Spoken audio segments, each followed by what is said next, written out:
ආයිබෝන් මගේ යාළුවනේ කොහොමද ඉතින් ඔයාලට සැපෙන් සතුටෙන් සනීපෙන් ඉන්නව නේද?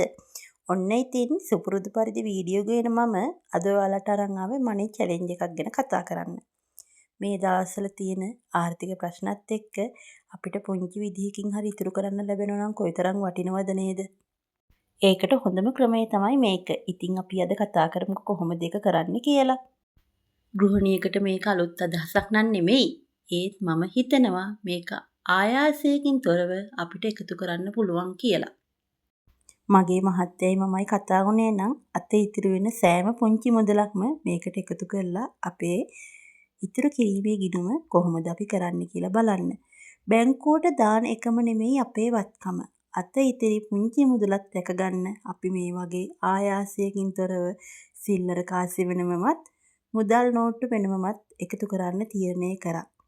ඉතින් ඒක හරි සරල අදහසක්. පුංචි දරුවෙකුටත් වඩා වැදගත් වෙනවා කියලා තමයි මම හිතන්නේ. අපිට මේ මනි චැලෙන්ජ් එක කරන්න අවශ්‍ය උත්සාහය, උවමනාව සහ කැපවීම විතරයි. අපි ටොපියක් ගන්න වැය කරන මුදල කැටයකට ගෙනල්ලා දැම්මොත් අද ඒ දාන මුදල දවස් 10කින් ඉතුරු කරලා බලන්න. කොච්චර මුදලක් වෙයිද නේද?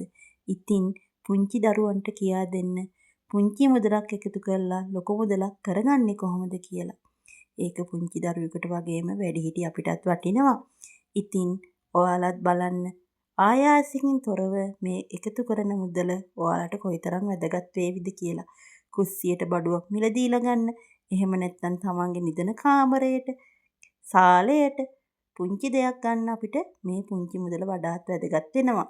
ඒ වගේම තමයි තමන්ට ඇඳුමක් පැළඳුමක් ගන්න, තමන් ආස කරන දෙයක් ගන්න, තමන්ට තව කාගෙන්වත් ඉල්ලන්න ඕනි නැහැනේ නේද? ඉතින් ඒකට තමයි මම මේ ක්‍රමය පාවිච්චි කරේ. ආයාසයකින් තොරව අපි මුදල් එකතු කරමු. අපේ ආස දේවල් අපිම ඉෂ්ට කරගමු. ඉතින් යාළුවනේ මගේ අදහස හොඳයි නම් ඔයාලා මාත් එක්ක දිගටම එකතු වෙලා ඉන්න. බුදු සරණයි ඔයාලා හැමෝටම.